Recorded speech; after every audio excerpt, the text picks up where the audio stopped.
Beautiful Mind, directed by Ron Howard, beautifully portrays the life story of Nobel laureate John Nash, and a social but brilliant mathematician as he struggles with schizophrenia, portraying his journey of conflict and acceptance. The film is widely known for its brilliant direction and cinematography, such that it helps put the viewer in shoes of Dr. John Nash. However, A Beautiful Mind achieved a higher purpose, raising the public's awareness about this common but overlooked mental illness, schizophrenia. The movie's depiction of the Princeton professor and Nobel laureate may not be exact or medically up to date, but its portrayal of a schizophrenic who is able to work and maintain relationships and improve with the help of medications and a social support system is groundbreaking. But before we move on, you may ask, what exactly is schizophrenia? Well, American Psychiatric Society describes schizophrenia as a chronic brain disorder, the symptoms of which can include delusions, hallucinations, disorganized speech, trouble with thinking, and lack of motivation. Schizophrenia is a part of a more complex schizophrenia spectrum and other psychotic disorders under DSM 5, which are largely influenced by a combination of genetics, environment, and also altered by brain chemistry and structure.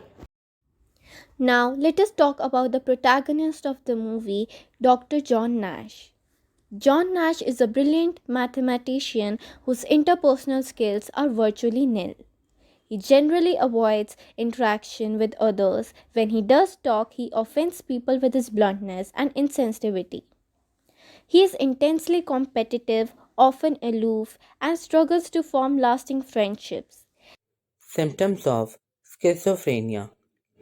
Throughout the film, we see several behaviors and mannerisms that indicates that Nash has schizophrenia. Let us look at some of them. Delusion of grandeur. Most often, one of the early symptoms of schizophrenia aren't noticed but mistook as genius acts. The person suffering from schizophrenia may find patterns in things that are relatively insignificant and often not related. Reduced daily activities. Neglecting one's own well-being, withdrawal from the social world are one of the few early noticeable symptoms of schizophrenia. Throughout the course of the film, we see Nash not attending classes with his peers and neglecting one's own well-being. Suspiciousness. A person may be said to believe that they are in danger of harm relentlessly and suffers from paranoia. Hallucinations. One of the key and rather defining feature of schizophrenia is hallucinations. These hallucinations may be of the two types, auditory hallucinations and visual hallucinations. In the movie, Nash seems to be suffering from both auditory as well as visual hallucinations. Self-harm. People with schizophrenia are often prone to self-harm rather than hurting others. During the course of the movie, one may ponder about the causal factors of the paranoid schizophrenia that Dr. Nash suffers from.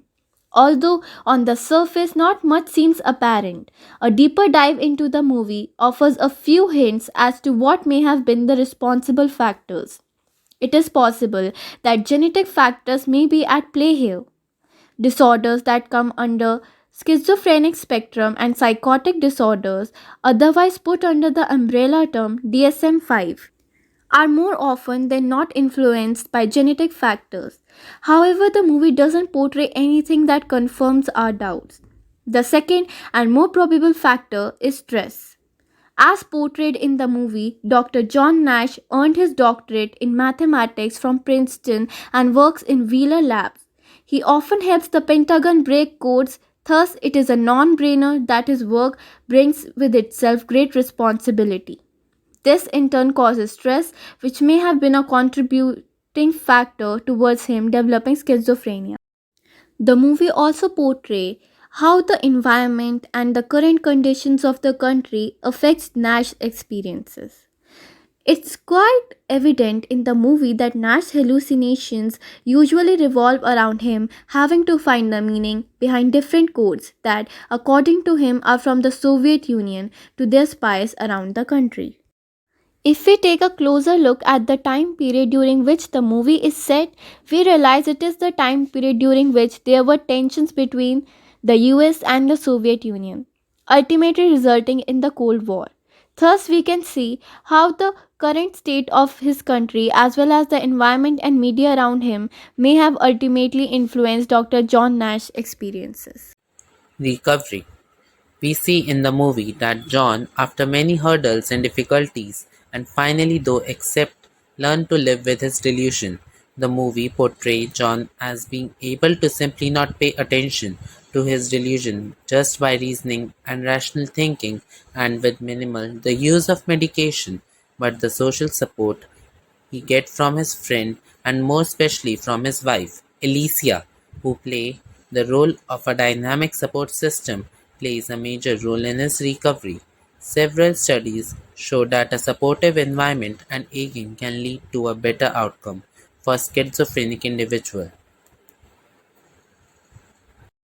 A beautiful mind leaves us with the powerful message that recovery is possible and that extraordinary things can always take place. It is a beautiful journey of an individual through conflict and acceptance, and how one should not hold themselves back. It rightfully busts the myth that mental illnesses such as bipolar disorder and schizophrenia are hopeless and brings out hope to those who suffer from these disorders. Even though it was released in 2001, it is a quite refreshing watch because of its nearly accurate depiction of mental health problems through brilliant writing and cinematography, which makes it quite ahead of its time and a rightful recipient of the Academy Award.